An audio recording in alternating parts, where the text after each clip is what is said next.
সুপ্রিয় ভাই ও বোনেরা, সবাইকে ভালোবাসা এবং শুভেচ্ছা জানিয়ে আমি আজকে ইসলামী ছাত্র শিবির সম্পর্কে আলোচনা করব। তবে আমি আলোচনা করব চরমুনাই পীরের একটি বক্তব্যকে কেন্দ্র করে। দেখি উনি ইসলামী ছাত্র শিবির সম্পর্কে কি বলেন, একটু প্লে করি। কথার মতো কোনো আদব নাই। কেন তিন জিনিসের নাম শিবির? কয় জিনিসের নাম শিবির? বেয়াদ্দব, বেয়ামল, উচ্ছৃঙ্খল। আচ্ছা, তিন জিনিসের নাম শিবির উনি বলেছেন। বেয়াদ্দব প্লাস উচ্ছৃঙ্খল, উচ্ছৃঙ্খল প্লাস বেয়ামল ইকোয়েল ইসলামী ছাত্র শিবির। শুনি। বেয়াদ্দব, বেয়ামল, উচ্ছৃঙ্খল, এই তিন জিনিসের সমন্বয় শিবির হয়। মাঝখানে এদের ব্যাপারে কথা বন্ধ করছিলাম, কিন্তু এখন যা দেখতেছি এরা যা শুরু করছে, আল্লাহ না করুক যদি চলতে থাকে তাহলে শহীদিন আর বাংলাদেশে থাকবে না। আচ্ছা, আপনি বলছেন এরা রিসেন্টলি যা করতেছে এটা যদি কন্টিনিউ থেকে থাকে তাহলে বাংলাদেশের শহীদ দিন আর থাকবে না। তো এই ব্যাপারে আমি নিশ্চিত না, শহীদ দিন থাকবে কি থাকবে না ঠিক বলতে পারছি না। কিন্তু বাংলাদেশ দিয়ে এদের দখলে যাওয়ার পরে সহি নাই, সেই ব্যাপারে আমি একেবারে 100% নিশ্চিত। ঠিক আছে, আপনার সহি দিনের গোষ্ঠী কিলাই আমি বাংলাদেশ নিয়ে ভাবতেছি। আজকে বাংলাদেশ এদের অত্যাচারে একেবারে জর্জরিত হয়ে পড়েছে। এই কয়দিন যাবৎ বাংলাদেশে কোনো আইন শৃঙ্খলা নাই। পুলিশ বাহিনীর উপর এরা এতই নির্যাতন নিপীড়ন চালিয়েছে যে পুলিশ বাহিনীর মানুষরা এখন ভীত সন্ত্রস্ত হয়ে পড়ে যাওয়ার কারণে তারা কর্মবিরতি ঘোষণা করেছে। কাজে ফিরে আসার পরেও তারা তেমনটি অ্যাক্টিভ না, যার কারণে দেশে চুরি ডাকাতি অপরাধ প্রবণতা বেড়ে গিয়েছে। শিক্ষক শিক্ষয়িত্রীদেরকে হেনস্থা করা হচ্ছে, জোর করে তাদেরকে পদত্যাগ করতে বাধ্য করা হচ্ছে, যত্রতত্র মানুষের উপর আক্রমণ করা হচ্ছে। কেন হচ্ছে? এই শিবিরের অপতৎপরতার কারণে হচ্ছে। ঠিক আছে, তো আরেকটু শোনা যাক। সব নষ্ট হয়ে যাবে। সব নষ্ট হয়ে যাবে, নষ্ট তো হয়েই গিয়েছে। সারা বাংলাদেশের সবকিছু এরা আন্দোলনের নামে নষ্ট করে ফেলেছে। মেট্রো রেলে আগুন দেওয়া থেকে শুরু করে, হ্যাঁ, পুলিশ ফাঁড়ি থেকে শুরু করে হাট মাঠ ঘাট বাজার, এমন কোন জায়গা নাই যে জায়গাগুলোতে তারা অগ্নিসংযোগ করে, হ্যাঁ, মানে তাদের অপতৎপরতা চালায় নাই। সবগুলোই তো আগুন দিয়ে জ্বালিয়ে দিয়েছে, কিছুই বাকি নেই। নষ্ট তো সবগুলোই তারা করে ফেলে দিয়েছে, পুরা দেশকে নষ্ট করে দিয়েছে। হুজুর, আপনি কোথায় আছেন? আপনি আপনি এইভাবে যে কথা বলছেন, এইভাবে এখন সোচ্চার হন এদের বিরুদ্ধে। কিন্তু আপনি হবেন না, আপনিও এদের সাথে হাত মিলিয়েছেন নয় কি? আর একটু শোনা যাক। তা শুরু হয়ে গেছে। কথাবার্তার মধ্যে আদব কায়দা লেহাজ বলতে কিচ্ছু নাই। এটা বলেছেন, বারবার এক কথা বলেন কেন? আচ্ছা, উনার বক্তব্য আর আমি শুনছি না। অলরেডি আমি উনার বক্তব্য শুনে ফেলেছি। তো দেখুন, একজন চরমুনাইর পীর, যাকে চরমনাই বলা হয়ে থাকে, চরমনাই পীর বলা হয়ে থাকে, যার চরমনাই মানে যার হায়া শরম বলে কোনো কিছু নাই। এখন কিন্তু উনি চুপচাপ থাকবেন। এখন কোনো কিছু কথা, কোনো কোনো কোনো কোনো কথাই বলবেন না। শিবিরের সাথে এই এখন সব মোল্লা মৌলবীরাও জয়েন করেছেন। কিন্তু এই মোল্লা মৌলবীরাই জামাত শিবিরকে কাফের ফতোয়া বলে ঘোষণা দিয়ে কাফের ফতোয়া দিয়ে ঘোষণা দিয়েছিলেন। হ্যাঁ, হ্যাঁ, কাফের ফতোয়া দিয়ে ইসলামী ছাত্র শিবির জামাতকে মানে ঘোষণা দিয়েছিলেন, কাফের বলে ঘোষণা দিয়েছিলেন। ঠিক আছে, তো এটা গেল।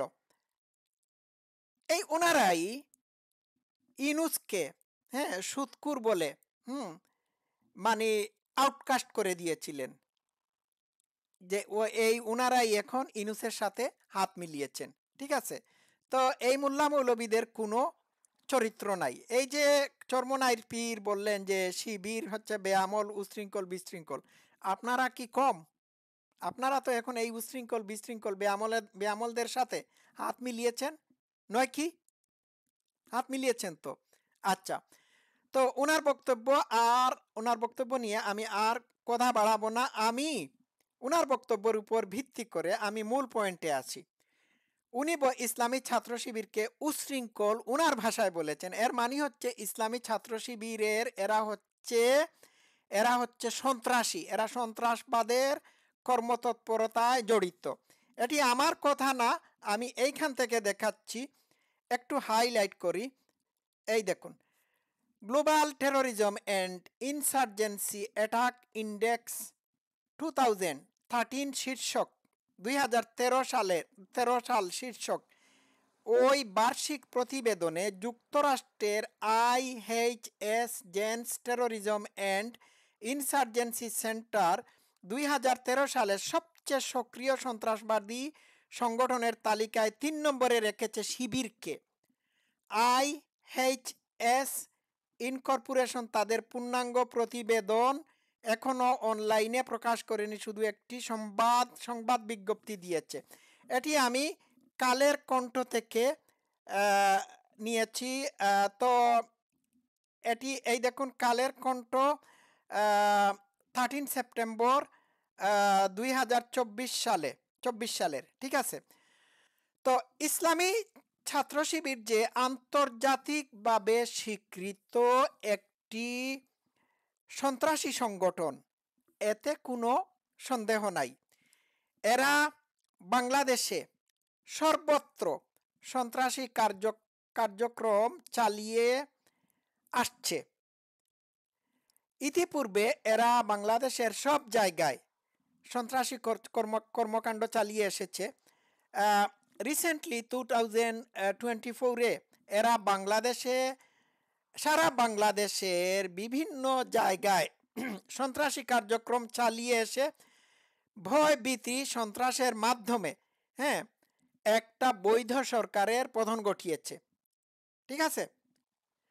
তো এই যে পুলিশদেরকে হত্যা করে তাদের লাশ বিভিন্ন রাস্তার বিভিন্ন মোড়ে এরা গাছের সাথে ঝুলিয়ে রেখেছিল, এটি কি সন্ত্রাসী কার্যক্রমের অন্তর্ভুক্ত না?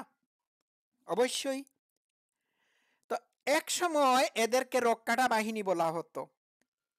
আমি যখন সিলেট MC কলেজে পলিটিক্যাল সায়েন্সে অনার্স পড়তাম, ওই সময় এই ইসলামী ছাত্র শিবিরের সন্ত্রাসীরা আমাদের উপর আক্রমণ করে, এবং আমার একজন বন্ধু, সে ফিলোসফিতে অনার্স পড়তো, তার নাম ছিল খসরুজ্জামান খসরু, সে এখন ইংল্যান্ডে থাকে।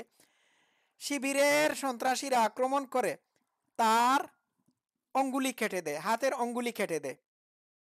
এই সময় তাদেরকে রক্ষাটা বাহিনী বলা হতো। তারা দেশের বিভিন্ন জায়গায় ছাত্রলীগ, ছাত্রদল, জাসদ, বাসদ এই সমস্ত নেতা কর্মীদের বা ছাত্রদের পায়ের রক কেটে দিত।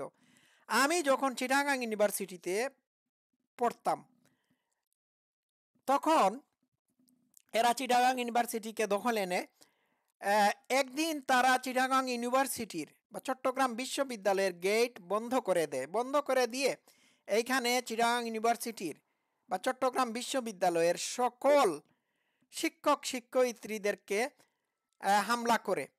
শিক্ষক-শিক্ষয়িত্রীদের উপর হামলা করে বেদমভাবে পিটায়। আমাদের পলিটিক্যাল সায়েন্সের একজন ম্যাডাম ছিলেন, ওনার নাম ছিল জিয়াউন নাহার খান, উনাকেও তারা বেদমভাবে মারধর করে। আমি তো ছিলাম, আমি নিজে সাক্ষী, ঠিক আছে। তো যেই দিন তারা চট্টগ্রাম ইউনিভার্সিটিতে সন্ত্রাসী হামলা চালিয়ে শিক্ষক-শিক্ষয়িত্রী এবং চট্টগ্রাম বিশ্ববিদ্যালয়ের শিক্ষক-শিক্ষয়িত্রী এবং ছাত্রছাত্রীদের উপর হামলা করে, যখন তারা হামলা করে, তখন আমি একটা ইয়েতে ছিলাম, ওই মেসে ছিলাম, মানে ছাত্রদের মেসে ছিলাম। তখন মেসের দরজাটা বন্ধ করে দেওয়া হয়, আমি বেঁচে যাই। 18 জন শিবির, চট্টগ্রাম বিশ্ববিদ্যালয়ে ইসলামী ছাত্র শিবির 18 জন ছাত্রদের লিস্ট করে হ্যাঁ, এই লিস্টের মধ্যে মধ্যে আমার নামও ছিল। এই 18 জনের মধ্যে, হ্যাঁ, 18 জনের মধ্যে আমারও পায়ের রগ কাটার বিষয়ে তাদের মানে প্ল্যান ছিল, কিন্তু কোনো অবস্থাতেই পারে নাই। আমি যখন প্রথম সর্বপ্রথম চিটাগাং ইউনিভার্সিটিতে ভর্তি হই, হ্যাঁ, তখন আমি চাইছিলাম যে ওই ইয়েতে ওই হলে কোনো সিট পাই কিনা, হ্যাঁ, বা সিট পাওয়ার জন্য, হলে সিট পাওয়ার জন্য আমি একটু প্রচেষ্টা করি। তো নতুন তো গেছি, আমি তখন ইয়েতে ছিলাম ওই আমানত হলে একটি রুমে, আমাদের একজন বড় ভাইয়ের রুমে ছিলাম। আমি রাত্রে প্রস্রাব করতে বের হয়েছি, বাথরুমে যাব, হঠাৎ করে দেখি শিবিরের 2-3 জন মানে বন্দুক হাতে, হ্যাঁ, বন্দুক হাতে পাহারা দিচ্ছে। আমি ভাই মাফ করবেন, আমি আর ওই দিন রাত্রে প্রস্রাব করতেই যাই নাই। এই দিন রাত্রেই আমি ডিসিশন নিয়েছিলাম যে আমি চট্টগ্রাম বিশ্ববিদ্যালয়ের কোনো হলে থাকার চেষ্টা করব না। পরবর্তীতে আমি হাটহাজারীতে কবির চেয়ারম্যানের বাড়িতে একটা মেছে আমি থাকার ব্যবস্থা করি। আমি সংক্ষিপ্তভাবে এদের একটু পরিচয় আপনাদের সামনে তুলে ধরলাম। এরা এই জামাতের অঙ্গ সংগঠন, ছাত্র সংগঠন, ইসলামী ছাত্র শিবির। তারা ছাত্রদল, ছাত্রলীগ, জাসদ, বাসদ, এইসব অনইসলামিক দলগুলোকে বাতিল বা তাগুত মনে করে থাকে এবং এদের উপর হামলা চালানোকে তারা জিহাদ মনে করে থাকে। আর এই জিহাদে যদি তাদের কোনো মানুষ মারা যায় বা ছাত্র মারা যায়, তাহলে তাদেরকে শহীদ বলে আখ্যায়িত করে। এই যে রিসেন্টলি, হ্যাঁ, এরা কোটা আন্দোলনের নামে যে হামলা চালিয়েছিল, এটি তাদের কাছে জিহাদ। আপনারা অবশ্যই জানেন যে এই তত্ত্বাবধায়ক সরকারের উপদেষ্টা আসিফ মাহমুদ, হ্যাঁ, তারপর এই যে কি জানি নাহিদ ইসলাম, তারপর ওই যে আরেকটার নাম কি, আরেকটার নাম মাহফুজ আলম, হ্যাঁ, এরা তাদের আন্দোলনের সময় সমস্ত নিহত তাদের ছাত্রদেরকে শহীদ মনে করে থাকে। বুঝতে পারছেন? এই হাসনাত আবদুল্লাহ, এটা একটা জঙ্গি, ইসলামী ছাত্র শিবিরের জঙ্গি, সেও মনে করে থাকে এরা শহীদ।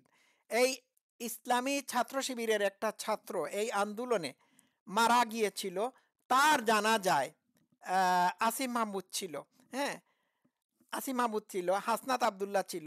আমি এই আসিফ মাহমুদের মুখ থেকে শুনেছি, সে বলেছে এরা শহীদি মর্যাদা পেয়েছে, আমরা শহীদি মর্যাদা পাই নাই, এটা আমাদের দুর্ভাগ্য, এটি বলেছে। তো এদের কাছে এদের জঙ্গি আক্রমণ হচ্ছে জিহাদ। আর এই জিহাদে যারা মারা যায়, তাদের কোনো কেউ যদি মারা যায়, তাহলে এরা শহীদি মর্যাদা লাভ করে থাকে। এদেরকে হ্যাঁ, কোরআনের জিহাদ সংক্রান্ত আয়াত পড়ে এদেরকে উৎসাহিত করা হয় বাংলাদেশের নন ইসলামিক রাজনৈতিক দলগুলোর উপর আক্রমণ করার জন্য। আর এদের প্রতিটা আক্রমণ হচ্ছে জিহাদ স্বরূপ। বিষয়টা বুঝতে পারলেন? তো আমি এইটুকুই আপনাদেরকে আজকে বললাম। এই জিহাদিস্টদের হাতে আজকে পুরা দেশ, এই জিহাদিস্টদের হাত থেকে, হ্যাঁ, পুরা দেশকে বাঁচাতে হবে। হুম আজকে এই পর্যন্ত থাকুক। সবাই ভালো থাকবেন। Love you all. Thank you so much.